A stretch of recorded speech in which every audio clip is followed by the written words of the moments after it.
Let me tell you something. I owe you nothing. If you carried that bag 1,000,000 miles, you did what you were supposed to do. Because you brought me into this world.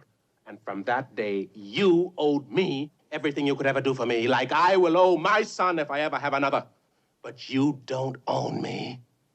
You can't tell me when or where I'm out of line, or try to get me to live my life according to your rules. You don't even know what I am, Dad. You don't know who I am. You don't know how I feel, what I think. And if I tried to explain it the rest of your life, you will never understand. You are 30 years older than I am. You and your whole lousy generation believes the way it was for you is the way it's got to be. And not until your whole generation has lain down and died will the dead weight of you be off our backs.